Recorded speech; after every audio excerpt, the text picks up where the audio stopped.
So here's the deal. In today's hybrid AI era, too many leaders are doing one of two things on camera and microphone. They're hiding behind technology, behind the bots, behind the graphics, and they're really not present. Or they're getting lost in the endless scrolling of sameness. They all look the same, sound the same, and we get tired of it and turn off. But you're not here for that. I know you're not. You're here because you want to learn how to stand out and shine brighter on camera and mic. Because the new virtual stage is powerful. Your camera, your screen, you're now the headliner. You're the star of your own show, no matter if you're giving a keynote, being interviewed, or just presenting great content to people. You are center stage. You are not the background. You're not the secondary person. The bot is not important, more important than you. And certainly your slide deck is no longer that important. Hi, I'm Rich Bontrager, the Trigger virtual leadership consultant, talk show host, and producer. I'm here to help you unpack some of these things, to help you rock the stage to the camera and really own your moment on camera and microphone. So, here are four killer ways to stop blending in and actually shine brighter on camera and microphone. First one is to create a signature presence for yourself. Think consistency and visual look and appeal. Lighting does matter on camera and microphone. What's your camera angle going to be? Is it going to be straight on? Is it going to be kind of the angle look a little bit? Which way are you going to help communicate through the camera lens? Having a branded background matters a lot. You want to show your brand, your authority through the set that you create and the environment that you live in. By the way, that environment helps bring you confidence very often. Because sitting in your office doesn't feel that confident sometimes, as in sitting in a studio in a set with color, with pop and sizzle. You want to feel strong and confident. So don't be generic. Be yourself, but be on brand and be on message every time that camera goes live. You know, the days of news reporters all looking the same, it's over with. They all used to look the same on TV. These days, it's their personality, it's their brand. You see it in news reporters. It does help them feel confident. It helps them also pop off the camera lens. What colors and clothes look good on you? Think about that for a second. I actually had people consult and help me figure this out because I did like sports jerseys and baseball caps, but that doesn't quite invoke a virtual leader or broadcast leader like I wanted. Remember, you are the brand. Don't overclutter your background, by the way. Keep your visual set pretty clean because you need to stand out.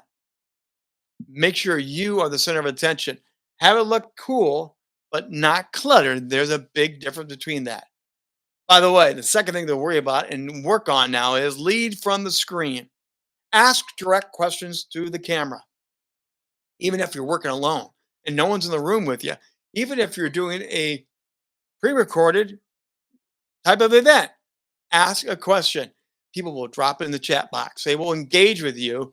And more, as they learn about it, they'll follow your lead through the camera lens. If you are doing a live meeting, call people by names, ask them to participate, drop it in the chat, turn on your camera, and thank them for being involved with you. Sometimes you're going to need the pause. Dramatic pause is a really great way to build engagement. It builds the anticipation of what's next. Make your virtual environment and the way you show up personal to you. Even if you're in a corporate setting, don't be overly corporate. People want the personal, real, authentic you through the camera. And by the way, one big tip: smile. I know for many people, it seems like a gimmick and it's hard for some people. You'll get used to it after a while, but your smile is warm and inviting.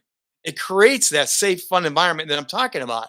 Your smile can open doors like nothing else.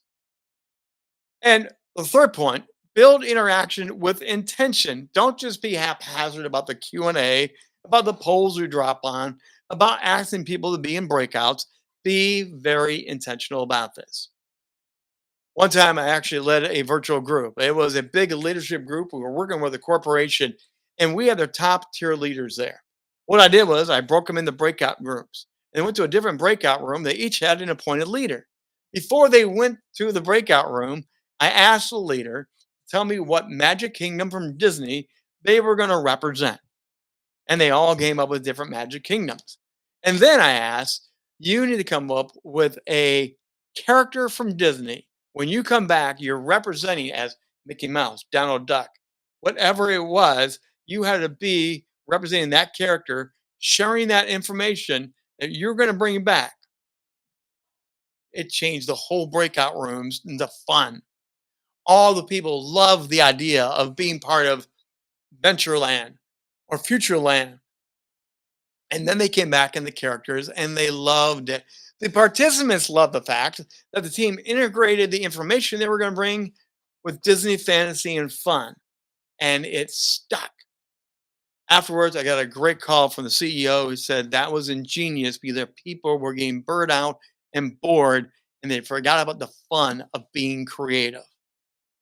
Number four, to help you shine bright on camera and mic and learn their skills, tell the human stories behind the scenes.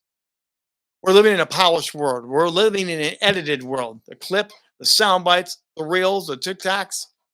Instead, share a brief moment. Pause, just like I just did, and reflect on something that's powerful and meaningful. In fact, take them behind the scenes. Be honest. I live with a lifelong stutter. Most people know that by now that follow me. It's not a hidden fact. When I was younger, I tried to hide my stutter as much as I could. I didn't want to be embarrassed by it.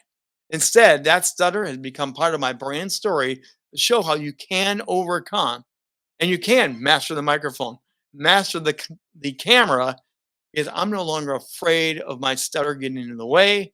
It is who I am, and I've learned how to manage it. That's part of the story that people love to hear. How did you get from here to here? Don't be afraid to lean into your mastery, to talk about the things you learn, talk about the things that were very tough, talk about the coaches that help you get from here and here. You didn't do it alone. Let people know someone else was a part of your journey. So here's the bottom line. The virtual age really doesn't give you easy rewards. I know that. Often it feels fake and things fade out. You get tired of it, but you don't want to become that faded old background. Step into it. Own this space here more and more. Take the microphone with confidence. Practice, prepare, and lead from the heart more than the data. Choose to step back in. Choose to give it another try. And if we can be helpful to you, please reach out because your audience isn't looking for another bad performance. They're waiting for you to stand up and shine on camera and mic.